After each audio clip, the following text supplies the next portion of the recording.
came to Sri Lanka only during the British colonial times are about 4.1%. But these are not the only minority communities in Sri Lanka. 9.3% of Sri Lankan population are Muslims. Several other minority communities such as Burghers, Malays amount to 0.6% of the population.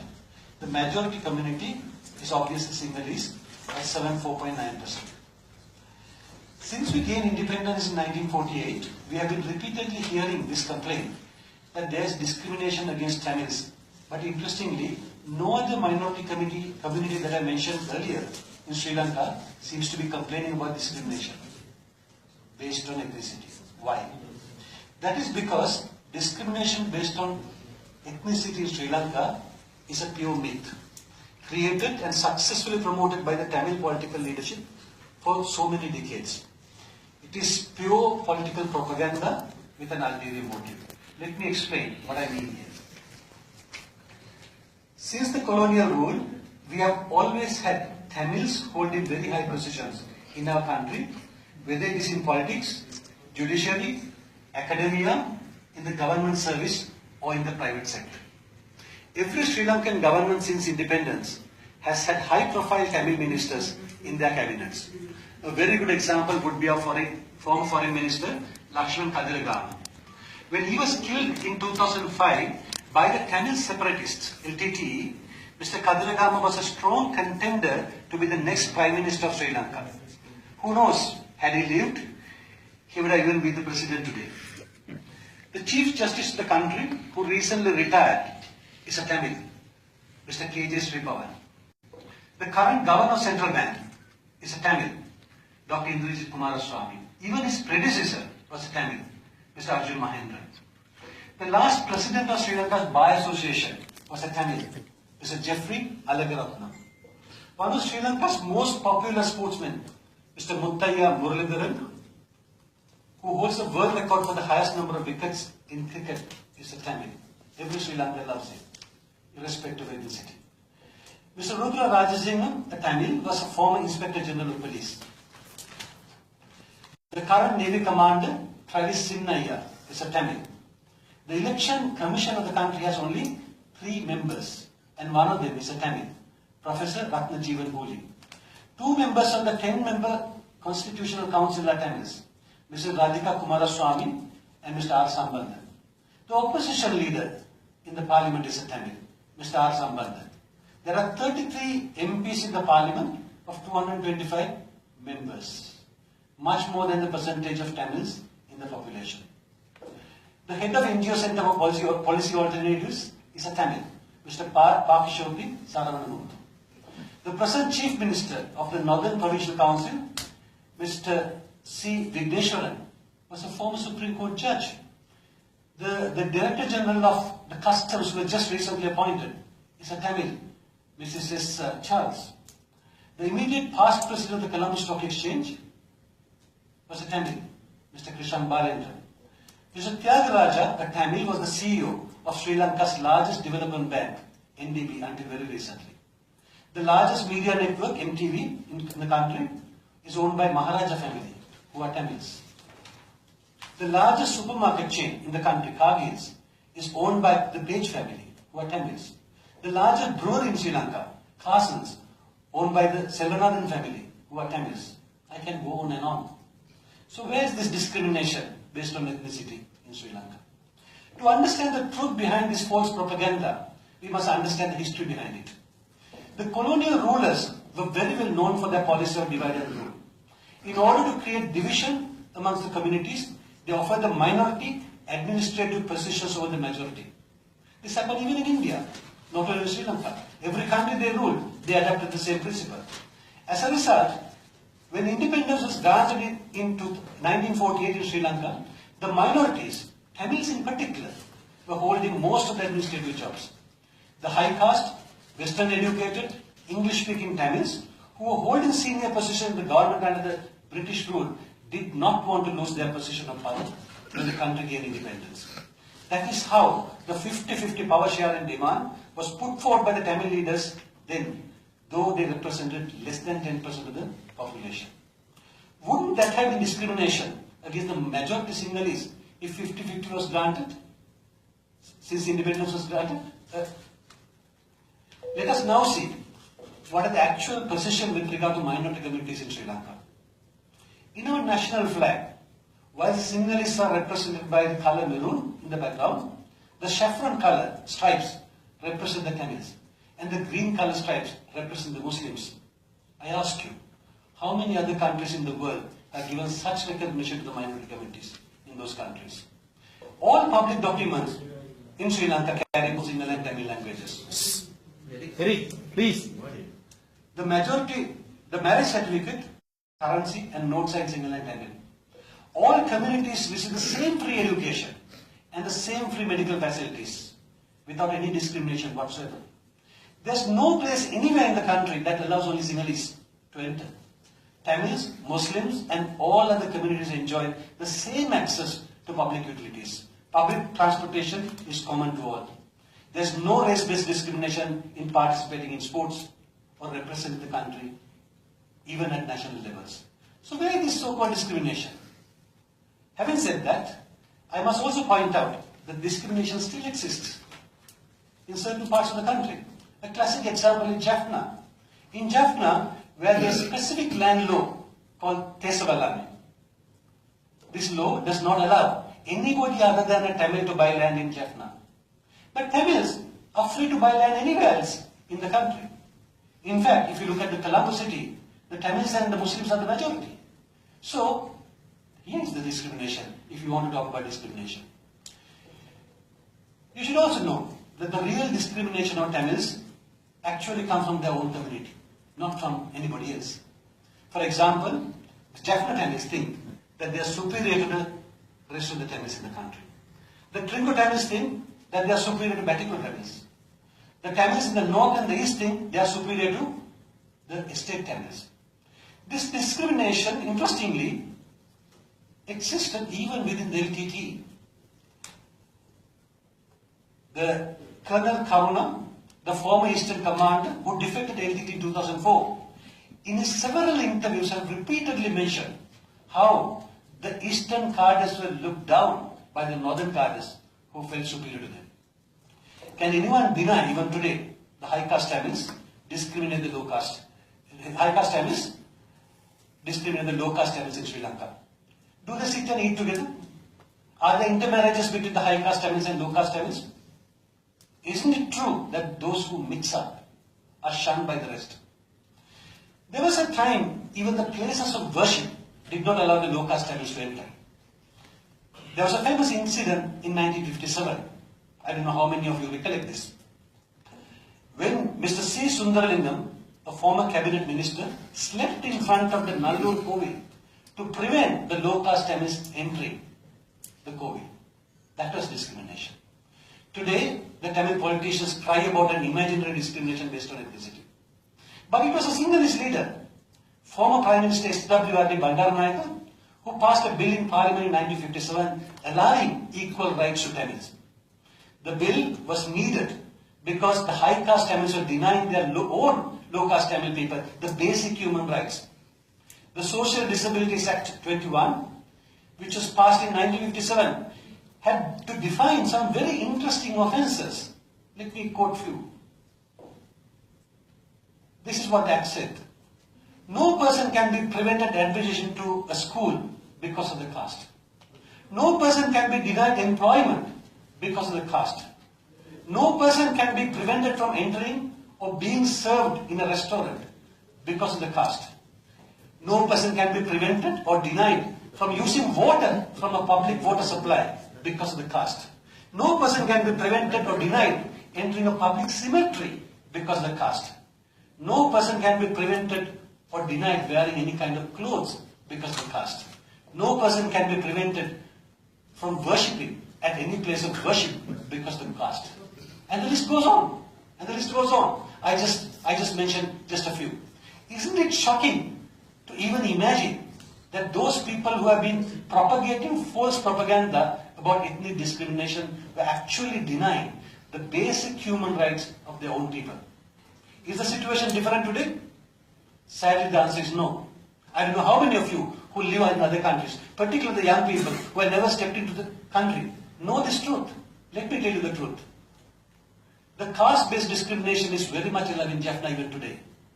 That is why the Jaffna Blood Bank has to repeatedly seek the support of Sinhalese to find blood for Tamil patients. There are always blood shortages in Jaffna hospitals because most of the residents are reluctant to donate blood, thinking that it will be given to someone from another caste. During the war, it was government soldiers who donated blood to Jaffna hospitals, from which even the terrorists benefited. Just 2 months ago in June 2017, more than 200 military officers from all three forces donated blood in Jaffna, responding to a special request from the Jaffna Blood Bank. With the post-independence Sri Lanka started offering equal rights to all citizens, the English-speaking, high-caste Tamil politicians did not like it. When they couldn't prevent it happening, they started poisoning the minds of ordinary Tamils with false propaganda that it is better for the Tamils to have a separate rule. The objective was very simple. The elite wanted to go back to their age-old practice of suppressing and exploiting their own people. Unfortunately, as it always happens, a lot of people are successfully misguided by these politicians. Some of you may be already, even now. The emergence of terrorism, which brutalized the country for more than 30 years, was the ultimate result of this false propaganda.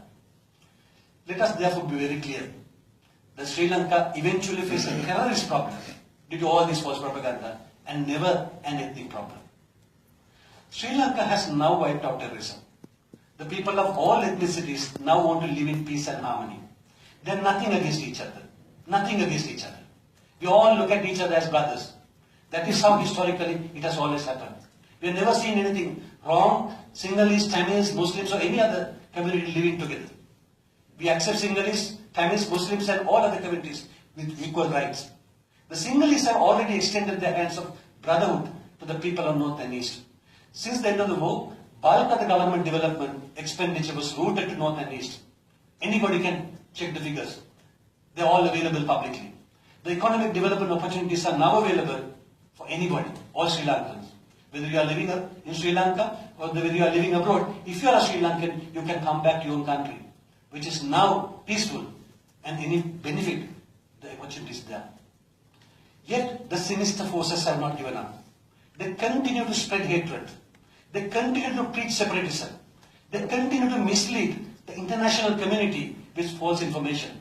For the last 2-3 days, we saw politicians from other countries, not Sri Lanka, coming and preaching human rights here. The people who have blood in their hands, people who supported terrorism, every person who was supporting LTT there last 2-3 days is responsible and they must be held accountable because they have blood in their hands. Every death that was caused by LTT, these people are responsible. Now they come here and try to become champions of human rights. It is up to the Tamil people now to assess the true situation and decide how far this bogus self-determination bid will lead them to. They must figure out whether this cry for separatism is for the benefit of all Tamils or is it to give power back to the elite who are unhappy with the equal rights regime. There was a time when all Sinhalese, Tamils, Muslims and other communities lived in peace and harmony. It was the colonial rulers who disturbed that peace first.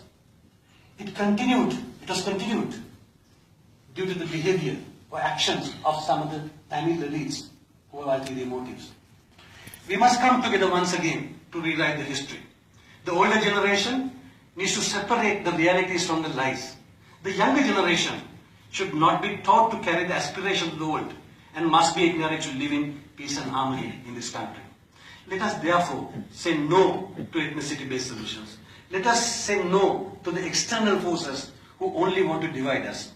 In conclusion, I'd like to emphasize once again that no minority is discriminated by any constitutional, legislative or judicial provision in Sri Lanka. Ethnicity-based discrimination in Sri Lanka is a total myth.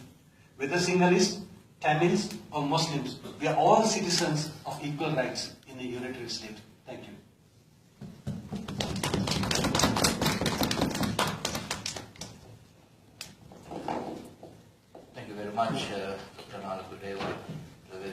comprehensive report presentation. Thank you very much. Now I give the mic to Mrs. Anuradha Hammad.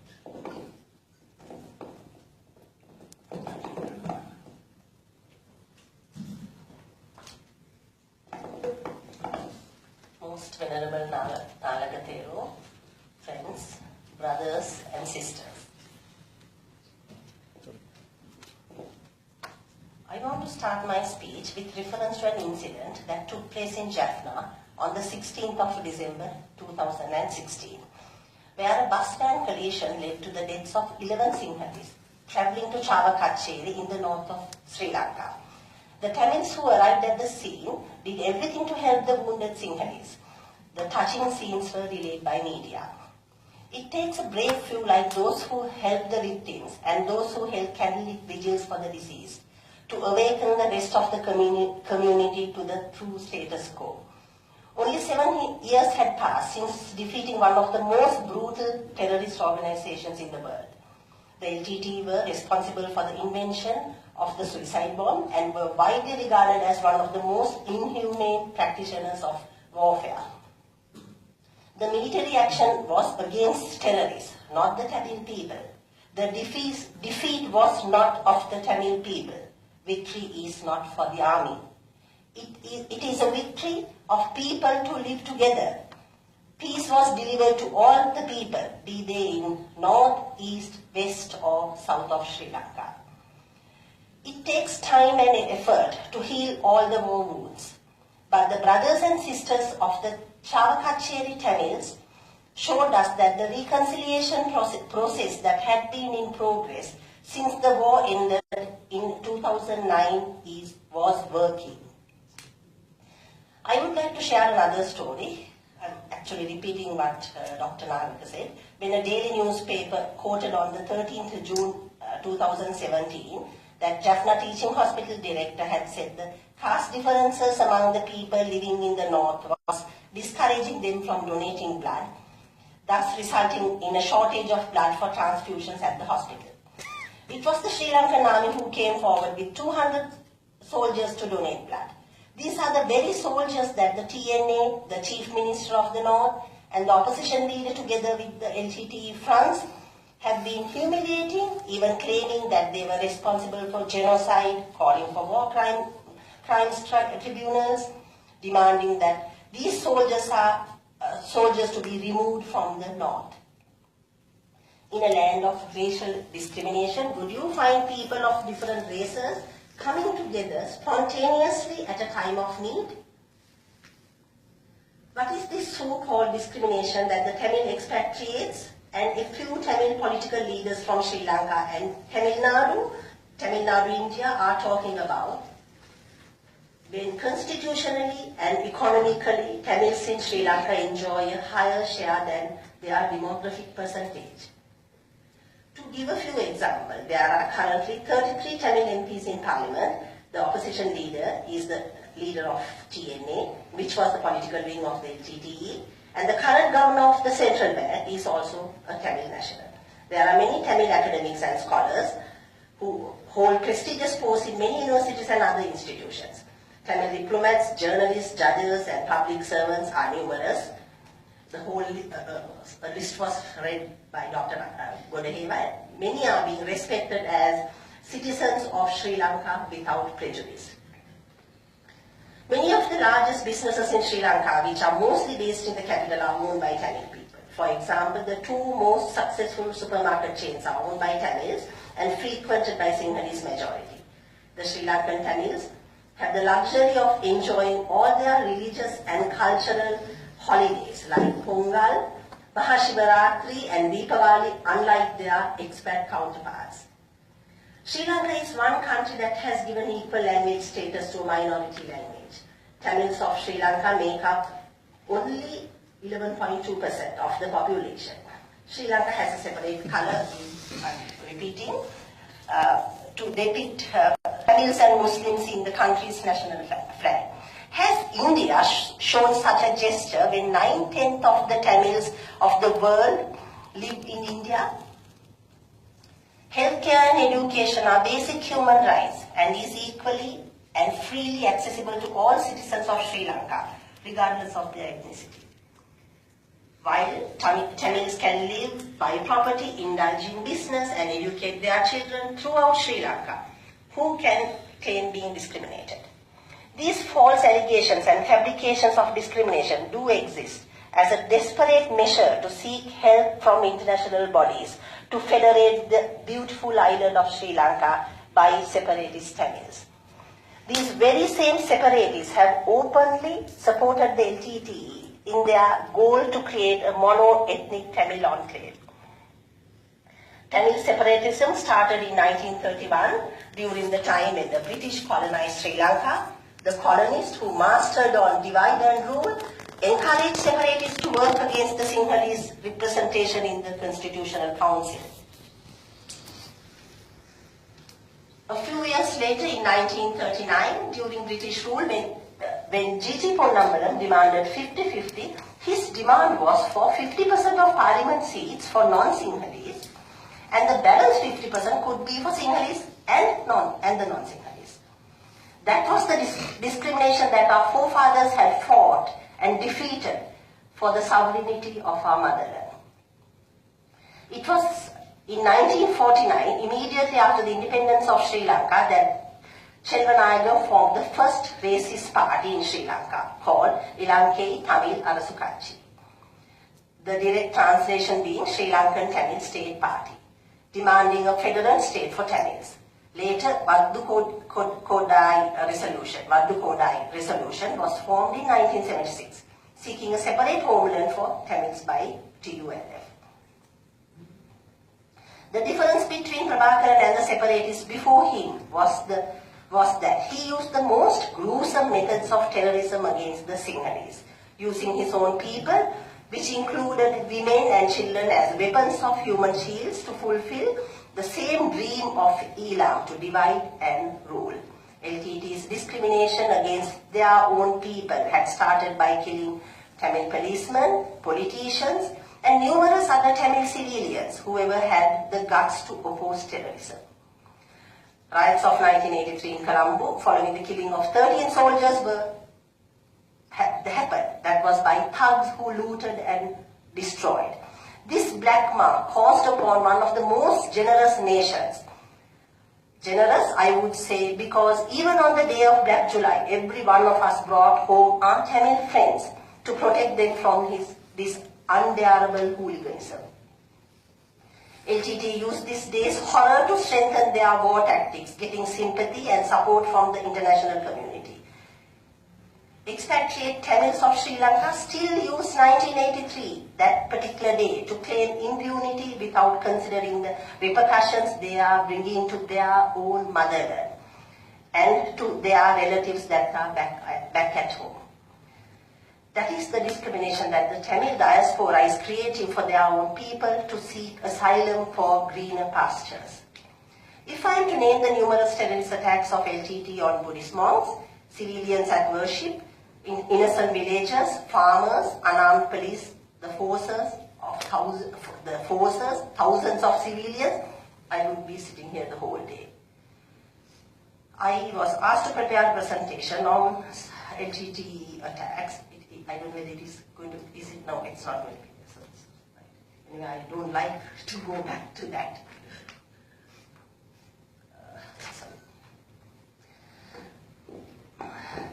What I want to emphasize is that even with the continuous attacks on the citizens of Sri Lanka, be they Sinhalese, Tamils or Muslims, there wasn't a single civil retaliation.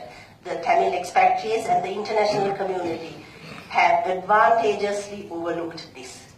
On the 19th of May 2009, the forces of Sri Lankan people defeated terrorism. With that, aspirations of separatists were defeated. The apparition of Elam was defeated. After the conflict in 2009, the development of the North and East was the primary focus due to the lack of it in the past 30 years. LTT was ruling de facto state in the North. According to Jane's intelligence, LTT was making $300 million profits annually but LTT did not make a single road in the areas they ruled. The LTT did not spend on building a school, did not allow children to study. They were kidnapped and sent to LTT orphanage where they were raised in armed combat. Even at the height of the war, the government of Sri Lanka ran classes for children, IDP children, preparing them for exams.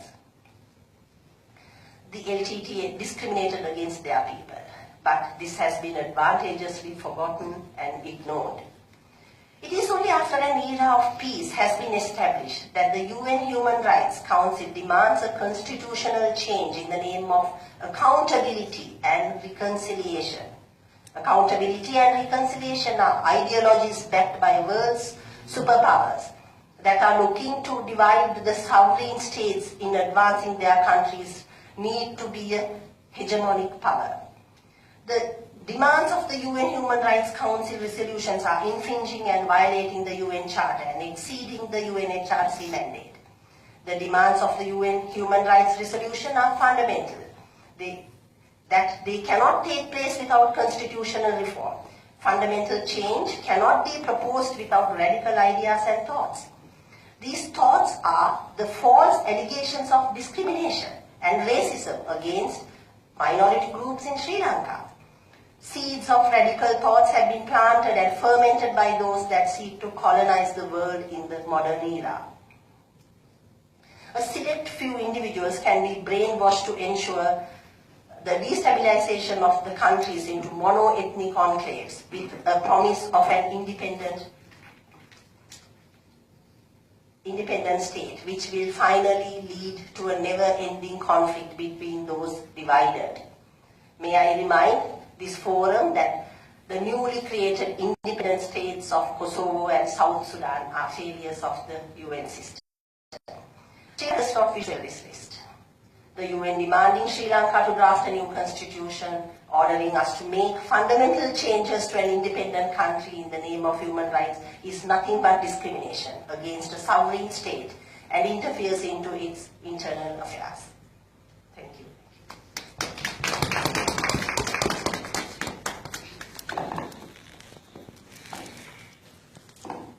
Thank you very much, Mrs. Anuradha Hampal. And now, Ladies and gentlemen, I will pick up from where Dr. Nalek stopped in relation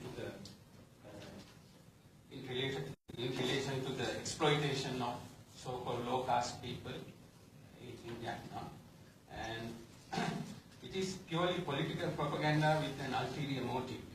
What are these ulterior motives?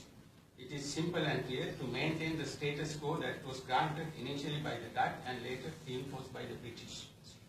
And in Vietnam, even today, you have so-called low-caste people who are carrying on very low-level jobs or low-level professions. They are not given a publicity, they are not given an adequate or accepted salary level.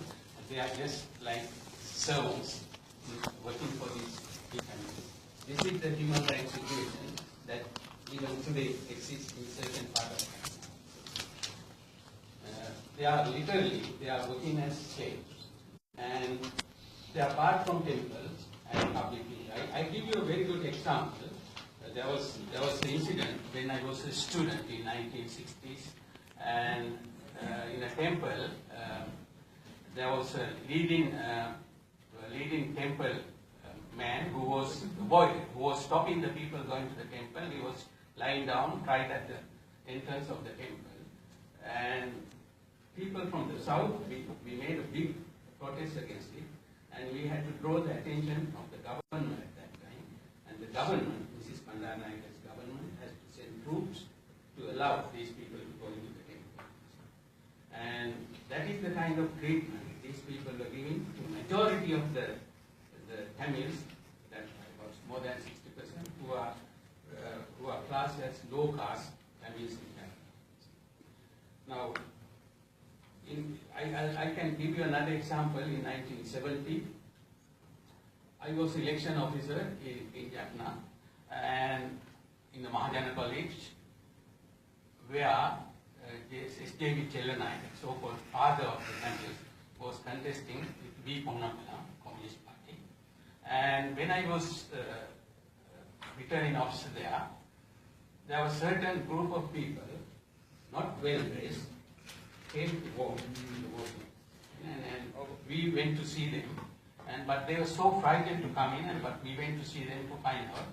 And of course my Tamil was not very good at that time, so I had to get the assistance of the, what we call, officers who were posted there by Chelvanayakam, and to get them to translate. So they were so-called low caste Tamils who have come to vote. When I asked from them, they said, no, they have just come to see what was going on, but I was not happy with the explanation.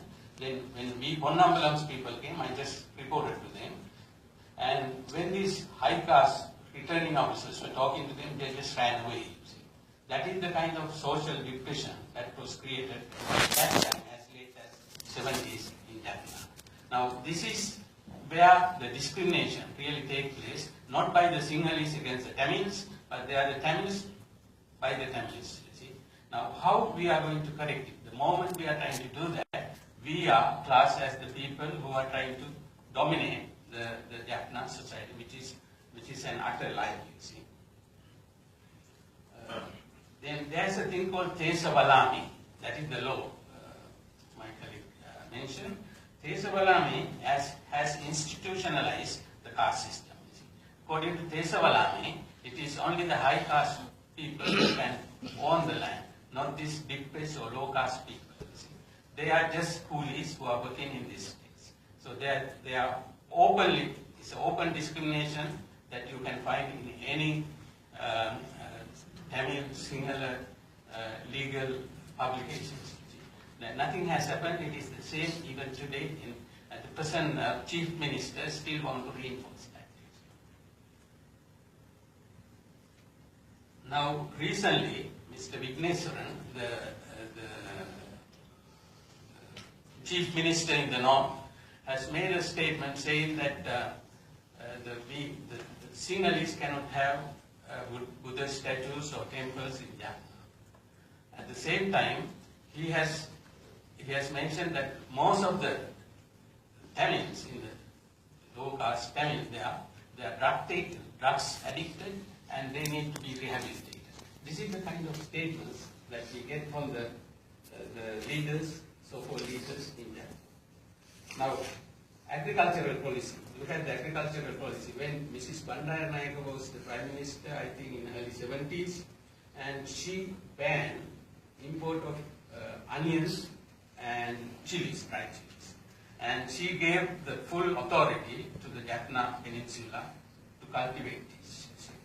And some people, especially those who are middle class or lower middle class, they made a lot of money, they managed to buy vehicles, and they had managed to put up some houses, etc.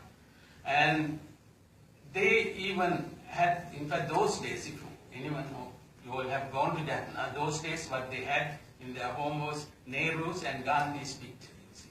I have been to Jaffna so many times as a student, my batchmates were largely Tamils, and that is the time the situation changed, because they started to hang Mrs. Bandaranaike's pictures also along with that. Then the second incident was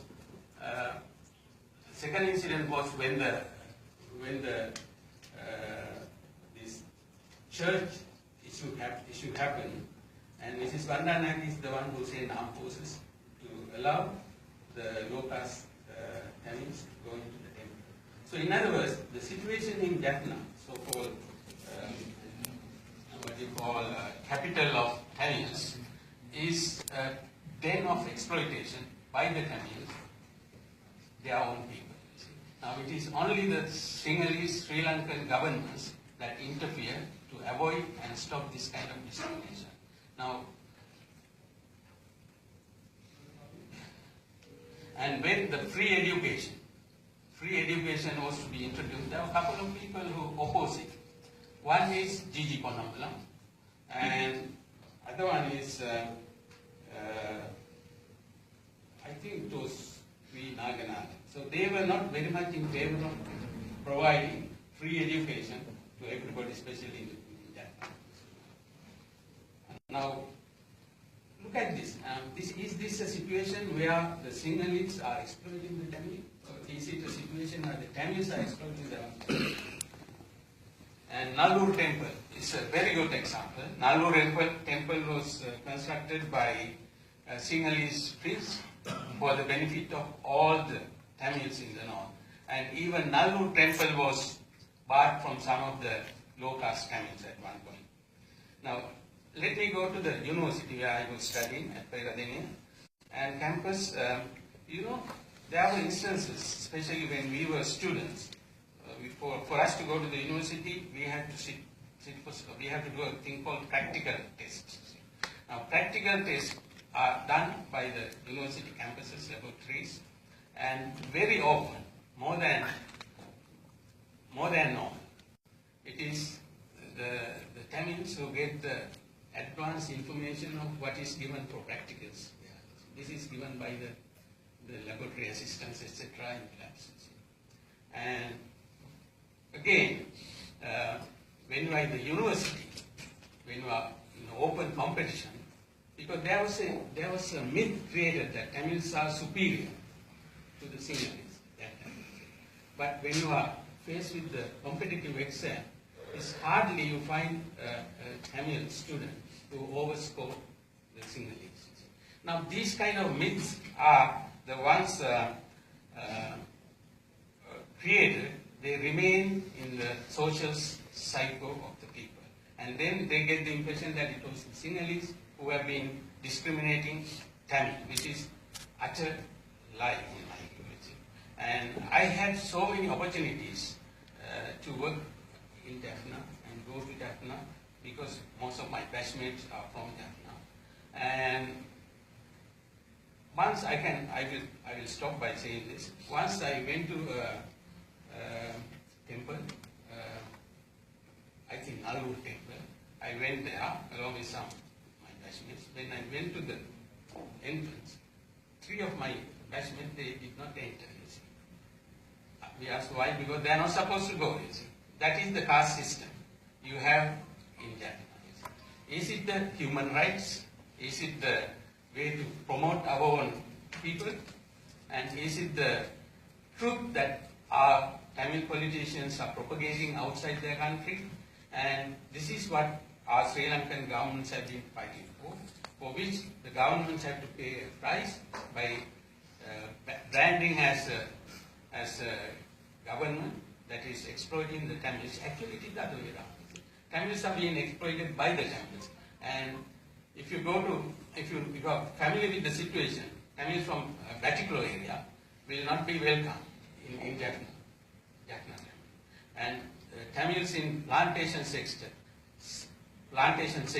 they have no access to the temples in Jaffna. Now, this is the kind of situation in which our brethren trying to build their image and also so-called Islam.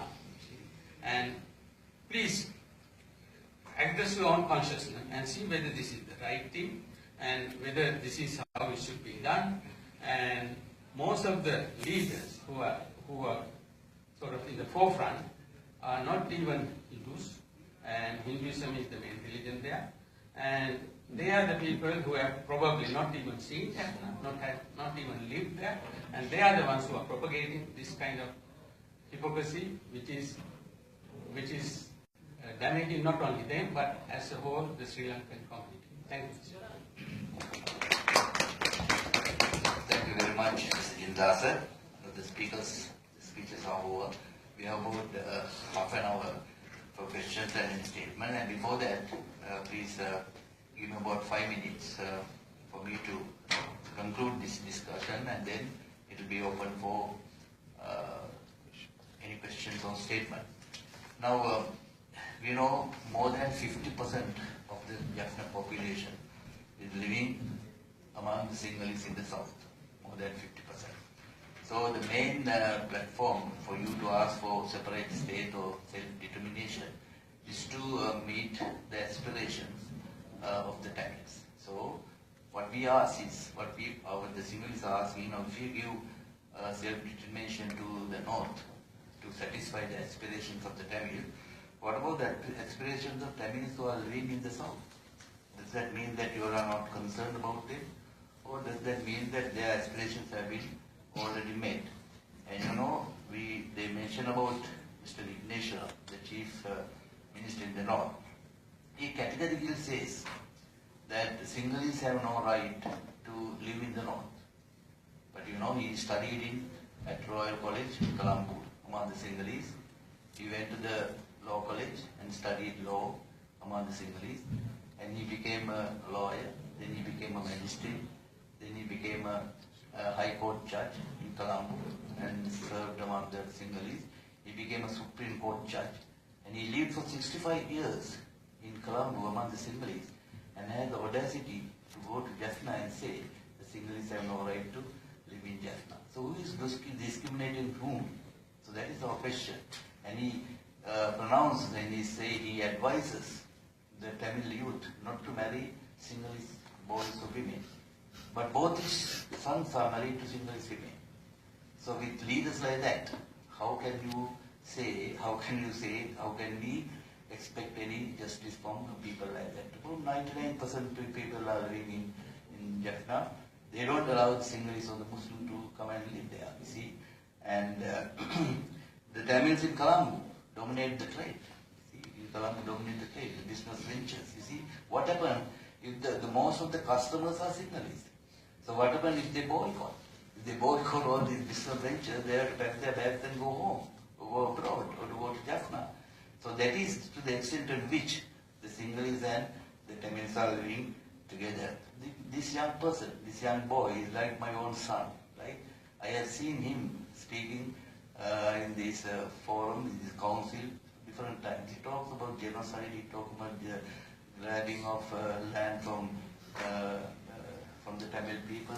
But I invite him to come and see for yourself. You are like my son. So we feel very sad when you are misguided like this, especially the young people, the young Tamil youth. I have been coming to this forum from last March, last June. I feel I don't care when these adult Tamils are coming like because they have their own agenda. But these young people, you see, they have been brainwashed, right? Because we have been living among the Tamils. Right? I have got a lot of Tamil friends, right?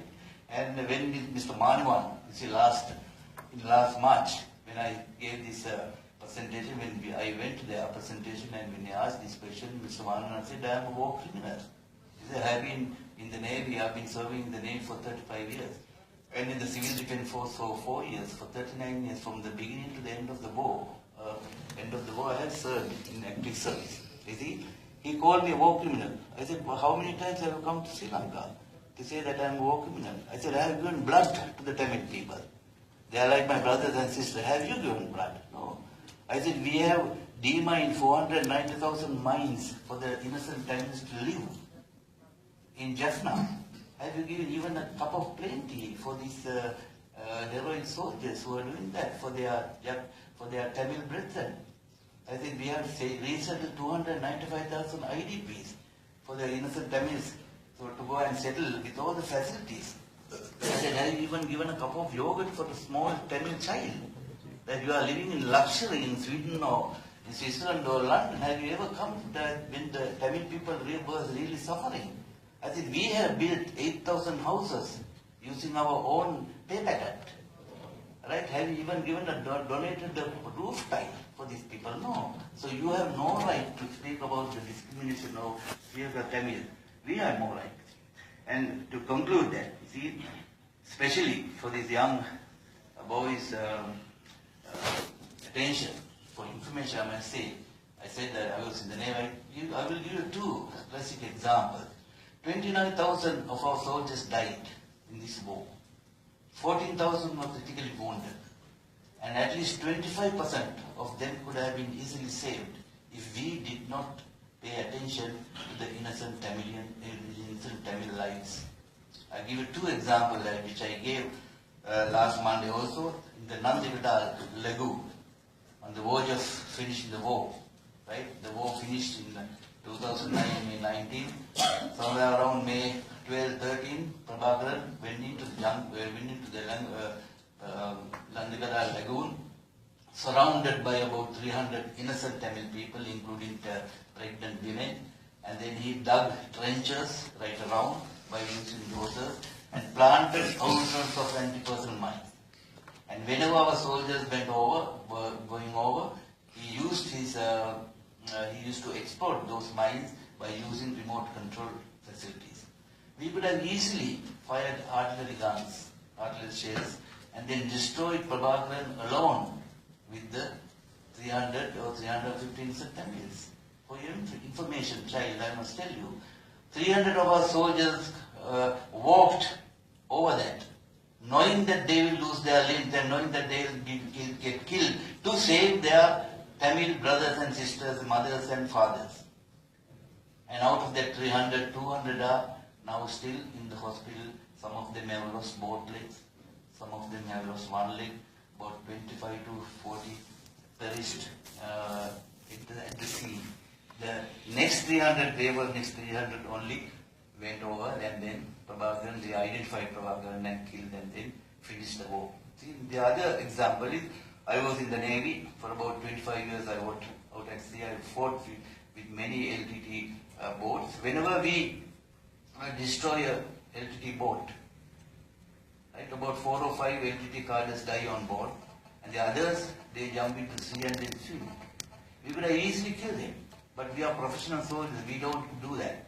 Even an LTT terrorist without arms, we don't kill. You see, we throw a line, take them on board, and sometimes they tie their hands because it's expecting some trouble. And then we used to feed them, and then bring them to the harbour and then hand them to the police for some legal action. But I have gone on several occasions with ICRC to the LTT control area to bring back the soldiers who were apprehended by the LTT on the following day or the 3 days before. Right? I have gone because whenever army camp is taken over, run over, they take alive about 30 to 35 soldiers alive. And after about 3 days, they send us a message to come with the ICRC to bring them back. So when I was bringing them back, in my ship, I just remove the bedsheet and see. What do I see? All the soldiers' eyes were plucked, their tongues pulled and then cut, the private parts stopped, and I have always carried mutilated dead bodies. This is how we protected the human rights of the terrorists, and this is how the terrorists protected the human rights of us. Right? So such soldiers are now being found for violating the human rights. So, yeah, 1 minute, I am not finished. So this is the thing, yeah. So this is the aspect I'll say. So especially for these young people, I say, the Sinhalese soldiers are not like that. They have, as I said, they have given blood, right? They have treated them well. So don't be misguided by this separatist Tamil diaspora propaganda. So now the meeting is open for any discussion on the statement.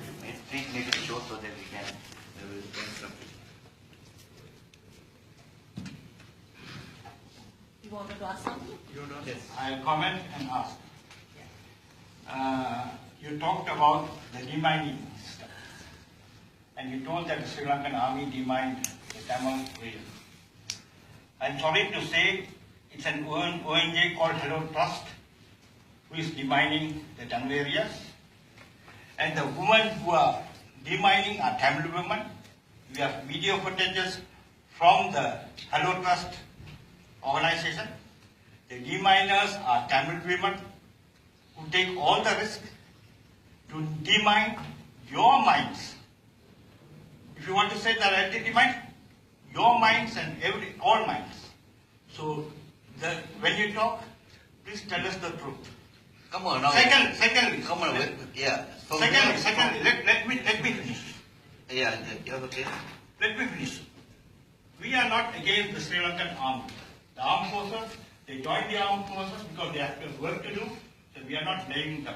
But the work they did, we have videos taken by themselves. It was not propaganda videos taken by LTT cadres. We have videos taken by their own soldiers. Raping women, You had seen that videos. So don't tell me that the Sri Lankan army didn't commit any crime. Finish. Just talk the truth. Be truthful. So the Sri Lankan army committed crimes not only in Sri Lanka, in Haiti also they did it. So if you want to talk about the Sri Lankan army, we can go for days and days. We have footages from your own forces. Yeah. Your own forces took footages. Secondly, you are all talking about, today we are talking about caste system. We don't want to talk about caste system in this area. You are trying to divide. What you are doing here is trying to divide again a community. You have to go back to the history of the Sri Lankan state, not today. Since you told that the colonial rulers made mistakes. So do you accept there were two kingdoms? There was a Tamil kingdom. There was a territorial integrity for the Tamil people. As the Sinhalese people have their own territorial integrity. And what happened after 1948? The 1956 riots. Who made it? It was the Tamils who rioted against the English people? Or 1971 riots? Or 1958 riots? Was the Tamil people who rioted against the English people? In 1983, you are talking about 1983. 14 soldiers who were killed. You massacred more than 3,000 people. Young people were burned. The people in Velikale prison, they might be militants. Did anyone act as human beings? They plucked out the eyes of the person and crushed with their armed boots. So Okay, finish now. when you want to really, if you Okay, want I to, think that's yeah, enough because I asked you question. if you really want to Okay, right. no, I am finishing it. If you really want a reconciliation, create a secular state. You are happy with that? A secular state, no, all religions have equal rights. No predominance for Buddhism, Come here, Mr. Hinduism, Okay, Christianity, now, right. So, Let us answer now. You see, now we don't waste time because they are on the speaker. Okay? So when Fine, you yes. tell Now here- propaganda, tell the truth. Okay, 1 minute. Now, Mr. Tirukula Singham, you are the Mason, you are founder member of Tamil Leela. Yeah. Yeah. Where are you living? Do you I am live in France. Huh? I am in France. You are in Colombia. France. You are in France. Yeah. You are in France. Yeah. You are in France and you are asking for a separate state for the Tamils in the north. When you talk, Have you been in the north? Why is these mines demining? I am from Very good. I am from that. Yeah, no. Were you there? Were you there? I was there in the north. Were you there in the north when in 1 day when these mines were cleared? Yeah, we have video But footage. you may have videos. Don't- No, I'm not talking about the videos. Were you there? No. Hold on, don't Yeah, say. yeah, come on. Don't. Come on now. Don't say. Don't. Come on now. Don't say try that to there are say lies. documentaries. Come on. You see, Don't say. Excuse me. Yeah, there are You so want many 20 videos. people, I should The be videos my- can be made without any problem. You see, videos can be made by these separatist people. No, it's not separatist people. You all are funding. You all are funding from France, and you have never been. Have you ever? I can ask the question that I can ask the question. Wait till I answer. I'll give you- Wait till I answer. I'll right? send you the- I can try and answer when you are talking. So please listen. Yeah. I can ask the same question. Yeah. You are living in France. Yeah. Have you ever come to the IDP camp where 295,000 people were living Yeah. and even offered a cup of yogurt for a small Tamil child? No. So what are you talking about the Tamil rights here? Tell me That's about- number tell one. me about the Number crime two. beauty. 1 minute. Tell me about the crime beauty. Why can't you keep quiet first? Yeah, you said about 3,000 died in 1983 riots. Yeah. From where did you get the Not the figures? foreign papers wrote it. Yeah, foreign paper. But you Yes, own, yeah. but you own the former Supreme Court judge, Yeah. Mr. Sarvanand, Yeah. like he was appointed by Mrs. Chandrika Bandaranayak, So, right? For 1 minute. Yeah. He was appointed the former Supreme Court judge, the Tamil, Mr. Sarvanand was appointed, and he said not more than 350 died. And you are talking from France, in France, and telling that more than 3,000 died. I- That is how you No, spread the I- false propaganda. That is how you are misleading these young after children. 1983. That is how you are misleading these No, young no, children. I left Sri Lanka after 1983. I- No, no. I- I left Sri Lanka. Hold on. I left Sri Lanka after 1983. Okay. Secondly, when you talk about video footage, it's not NGT or separatist video footage. It is by foreign journalists. let me- No, you- journalists, hold where are on. you? You are running hotels in Tamil Land. You. Tamil land.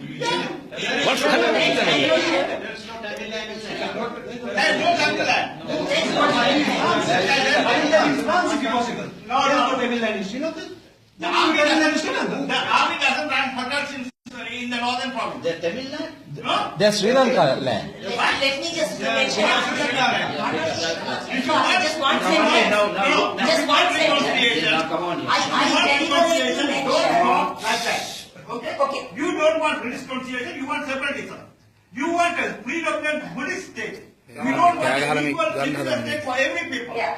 Okay, you don't want it, so don't talk about that. Yeah, The Sri Lankan army I'll tell are you. running hotels in the north and east on the land. Sri Lanka army is running hotels all over Sri Lanka and they do it very well. Yeah, And we are very happy the way they are running So you- because they have got into hospitality because It we is not don't hospitality, want madam. any It- conflict in that No, country you are anymore. taking over the land. What You I are want to taking- say was, we don't have separate land. It is one country, and we are, however much you shout here, it is going to be one country. Please live with us. That's all I'm Then asking. if you are- I deliberately mentioned 1983 because that is one day's riot. That for the rest of your lives, for 30 years now, you are for 30 years and then 5 years later, you are still using that day's hooliganism, which we are not accepting ourselves. That is why. And since that 1983, this is the list. Okay, sir. Let me speak. Please disturb after that. You're still talking about that. One is incident. Tell me one single location thereafter. The Sinhalese people went after Tamils when your LTT, the LTT funded by people like you who are living abroad, all these things. I'm going to read you a small list actually for the benefit of these young people because we consider them as our brothers. On 14 May 1985, you're talking 83, right? You're talking 83. 120 civilians were massacred in front of a sacred Buddhist, sacred Mahabodhi, Anuradhapura, and 85 people were injured. Were there any riots after that? These are Sinhalese people. 120 against whatever you're talking about. In 1987, LTT massacred 121 people traveling in the passenger bus in Avarana, 44 injured. 87, LTT exploded car bomb in Petra bus stand, 106 people were killed, 295 people were injured.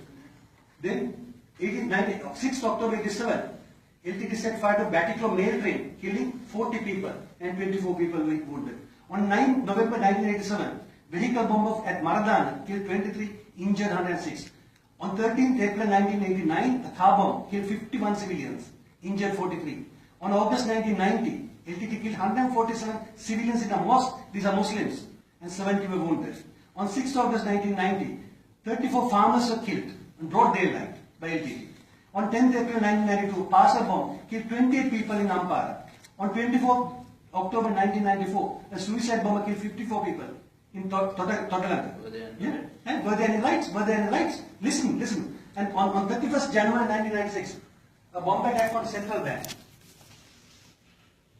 A bomb attack on Central Bank.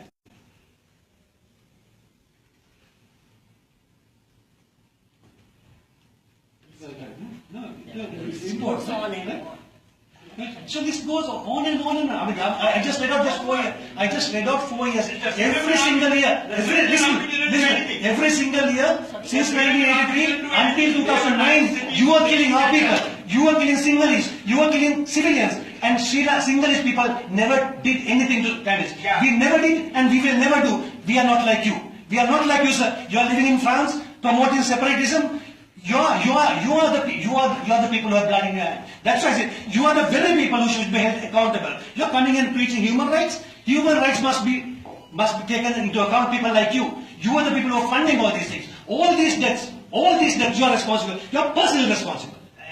You are funding. You are giving money to the terrorists. You are the You are financial doing this. supporters of the All these debts, you are responsible. You think that Velavatta belongs to the Tamil land? Velavatta. You are giving What money are to these the people? people. People as a financier, you are financing these people. Hold on. You want the answer? No, what is your- Do you say? No. You are talking about 19. No, wait. Come on. Do you say? Now, listen now. Mr. Mehmet, yeah. Yeah, thank you very much. My name is Mehmet Güzel. I am of Turkish origin. And I do not work especially in Sri Lanka, but I work on terrorism. And as in this meeting, when things come to place, I think that there is a big threat toward peace, for security and peace, coming from United Nations, in fact. And we are all brothers and sisters as human rights defenders. We have got rights, but we have got responsibilities. And all of us are counter-terrorists. And we are subject to the counter security of United Nations. There is a big problem here, because you cannot give amnesty by your political choice. I am not here on my political choice. When I work for terrorism, I am subject to the hierarchy of the laws. I am subject to the United Nations counter-terrorism strategy, and there is no political choice to accept LTT as a terrorist or non-terrorist. Because, let me tell you, the world is different after the terrific events for the New York attacks. In 1970s, 80s, in the beginning of 1990s, one's freedom fighter is the other's, how can I say, terrorist. It is used, and the proxy wars are the dangerous thing. But what has happened is that there is an obligation for all of us here as a human rights defender, because when you define yourself as a human rights defender, you have subject to the responsibilities. If anybody who do not subject to his responsibilities and make political and ideological choice, there is no place for them in the United Nations. It's an other side, but not here. I would like to tell the important part of it. The United Security Council Resolution 1473 is an obligation with Article 25 of the United Nations Charters. It's an obligation for the states, and it's an obligation for all the human rights defenders. And after this, there is the Security Council Resolution 1624. There are three sentences I would like to say, because it's really important here. This is not our political choice. The first thing is that what has happened, because here there is a different logic when they try to make legitimization of the terrorist acts by the so-called self-determination, but it is written. This is the Security Council resolution. Reaffirming also the imperative to combat terrorism in all its forms and manifestation by all means. General Assembly Resolution 1624.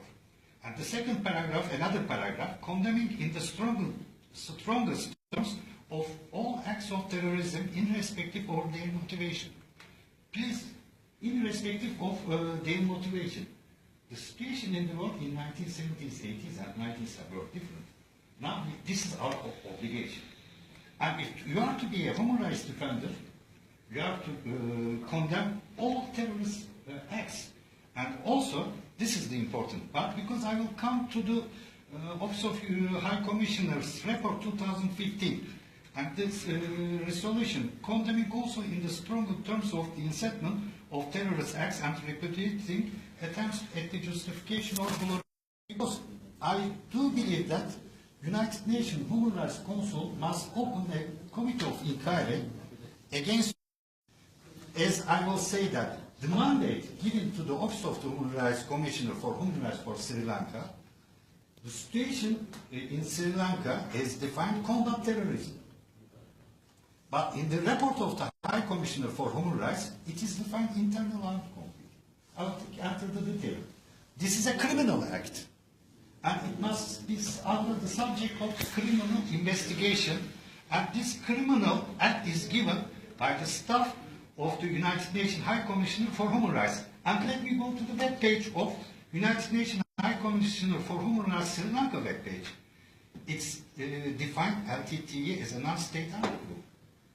They cannot have their choice of defining LTTE as a non-state armed group. In general, with the President of International Red Cross, it's designed as non-state armed group designated as terrorist. So when you play with the things like that, because it's an obligation for us to be against terrorism, all acts of terrorism without their motivation, please. Now, when we go to this is the important issue, the United Nations Security Council Counter-Terrorism Committee. This is what we should go, in fact, because I'm a counter-terrorist. All of us are counter-terrorists, if we define ourselves as human rights defender. And we are global counter-terrorism strategy, basically, which was accepted in 2006. And there are 4 pillars. When we go to the 2015 report, when it is defined as an internal war, not combat terrorism, even if it is mandated by the Human Rights Council as a combat for terrorism, then this is against Pillar 1 of the UN Global Counter-Terrorism Strategy, addressing the condition of conducive to spread the terrorism and all, you can make it to 4 parts. So, till this time, what we try to do in world, this is not the problem of Sri Lanka, please do not understand wrong. I'm a counter-terrorist person, if you have all, must be. But this is a world trade. We are talking about a mistake in the United Nations, and this mistake is made by the staff of the Office of the United Nations High Commissioner for Human Rights, and I will ask, or we should ask for a criminal investigation, how they can change the combat terrorism to an internal war. I will tell you what happens in the world, because when it is defined as an internal war, the battlefield is the territory of Sri Lanka. Exactly. But when you define it combat terrorism, there is no battlefield. And there is a difference between the UN and International Red Cross. For example, International Red Cross accepted as international humanitarian law on the battlefield. And it is, the territory is limited with it. Very short, yeah. And so this action, political choice, changed to station from Sri Lanka, just limited to Sri Lanka. When you make combat terrorism, it goes all the world. And when you define as combat terrorism, the time doesn't finish. When you define as internal war, then the time is finished and everything is finished. No, I will not believe that, because I'm a counter-terrorist. I'm fighting for terrorism. When there must be a criminal court, must be a criminal investigation must be open for the staff of this report. And I do ask people to prepare a petition to the United Nations Security Council Counter-Terrorism Committee for the acts. Thank you very much. Thank you. And, I like to comment, sir. It's a very great point you gave. In Sri Lanka, it was an internal war. It was not between 2 people, 2 territories. There was a territorial integrity to the Tamils as there was a territorial integrity of the Sinhalese. It was an internal. There was no territorial integrity for the Tamils or Sinhalese. There was only a territorial integrity for Sri Lanka. No, There is where legally tell me where was the territory? Tell me legally where was the territorial integrity for Tamils? If you want, we can go back to history. Yeah, we can go back to history. And we will see that. Tell me. Just before your question, you see, 2 things. First thing is we don't accept the OISL report on the High Commission. It is full of contradictions, half-truth, obfuscations and lies, you see. And we have proved beyond any reasonable doubt, and that we have explained at the last Monday's presentation. For example, we were charged for having prevented aid from going into the Jaffna Tamils during the war. But we have ministries and we have reports, there thousands and thousands of tons. Excuse me, And sir. so, one minute, right? We didn't disturb him. And the Why don't you United Nations, for this young person's attention, I must say, the United Nations representative, Mr. Neil Boone, has said quite categorically that Sri Lankan government and the forces should be given a gold medal for the effort that they have taken to send what are you talking from France? Here the UN representative in Colombo. UN representative in Colombo says that. And Mr. Robert Blake was the pro-LTT guy, he was there. The African embassy, he did not word. Number 2, wait. During the last period This is a meeting now, Mr. Now. You must know how to behave with me. Be decent. Right? You must set an example for the young people. You must set an example, right? You all are the people who are misguiding the young guys. Right? You are a terrorist, you see? You are a terrorist. You are in terrorism there is no middleman. There is no middleman. You are a terrorist because you are funding that. And you are misguiding these young people. You have You don't know how to behave in a meeting. Wait, 1 minute. And you said, Answer only this. yeah, I don't, wait till I finish. Wait till I finish. Behave like a man, you see. Behave like an elder in front of these young people. You are misguiding these people. Right? You don't know how to behave in a meeting like this. Right? You are talking in France, you are living in France, and you are promoting a separate state in Sri Lanka. You haven't been to Sri Lanka for a long time. Give me this answer. Right, 1 minute, and then you talk about the secular state. You understand? You talk about secular state. I will tell you. You must come. During the end of the war, Gotabaya Rajavasan declared openly that there was only 70,000 people in the Vanni region. Okay? But it ended up with nearly 280,000 people in the camps.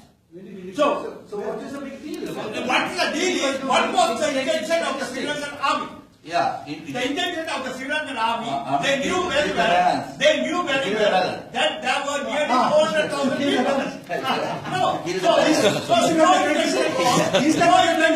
to kill all the people. It is the Sri Lankan army who saved those people. Yeah, you never. It is your Prabhakaran who want to keep them as a human shield. Yes. And it is your Prabhakaran who shot them when they were trying to defect. As I said, like you never came to Sri Lanka and even offered a cup of yogurt for a small Tamil child, right, who was living in this IDP camp, right? So you are not talking big here. You don't have any right to talk about the Tamil people. We have more right because we have been saving them, we have been treating them, we have been feeding them. Right? About your secular state, you must come and learn the history of the country. We have 1 minute. We have got 2,500 years of written history, and right, at least written. I said written history, right? Definitely it goes more than that. And all these years, right, our Sinhalese king have saved this nation. Even this 25 fighting with the terrorists, even 29,000 killed, as I said, and over 14,000 wounded. About 99% are Sinhalese, right? And because of that, the peace has dawned, and all the people in all the communities are living in peace. And our Sinhalese king and protected Buddha Sasana and donated this the island several times to the Buddha Sasana. So nobody can tell that this should become a secular. It's a Buddhist state, and you, however much you shout, it will never be changed, right? For your information. Okay. Okay, thank you. Wait, I want to ask you something. Listen, I want to say something to you. You know Tirukkovil in eastern province of Sri Lanka? Do you know? Yeah. Yeah. You know Kanchanakuda? Go from Kanchanakuda, Rupaskula. Go and see the grave of 700 innocent policemen killed by the LTT like dogs. You understand? I witnessed. I have a proof. I will prove it one day. I have a DNA. Everything I have it. I will prove it. This brutality, ruthless, uncivilized, barbaric terrorists and supporting you from France and financed them and funded them. And you are personally responsible for those. You are responsible. All massacres and done by the LTT from the France and the Germany sent the money to kill innocent children of Sinhalese from the villages.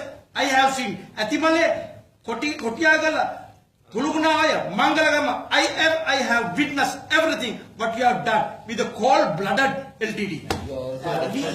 Just one more thing, please. We are a set of very, very patriotic people coming here to speak on behalf of Sri Lanka. Why are we so much against a separate state? Because we love our country, not because we don't love the Tamil person who lives with us. We don't want a separate state and a border fight for the rest of our children's lives. We have gone through it. Whilst you were in France doing whatever the businesses you did, I lived amongst, as a civilian, I had nothing to do with the forces, lived among the civilians and lived and helped in the north and the east whenever I could. And we want to live together. We were so happy on the day it all ended. We don't want people who want, and with the influence of South India, Tamil Nadu, to come, people who live abroad, who has nothing to do with Sri Lanka, though you call yourselves Tamils, and to tell us and demand a separate state. That is why we are all so very, we are not, I am also confused. I wish it is for our country. I wish it is for our own country. Your country is the same as ours. Please be patriotic, sir. Please be patriotic to your country, your motherland. Call that just, and be love equally. Yeah, please. I think the time is running out. I just want to mention a few things. I think that we came for this conference to discuss about the during the end of the war, that what happened for the civilians who are Sri Lankan citizens. We are not talking about Tamils, right? The Sri Lankan citizens who lost their lives and who were not identified where are they.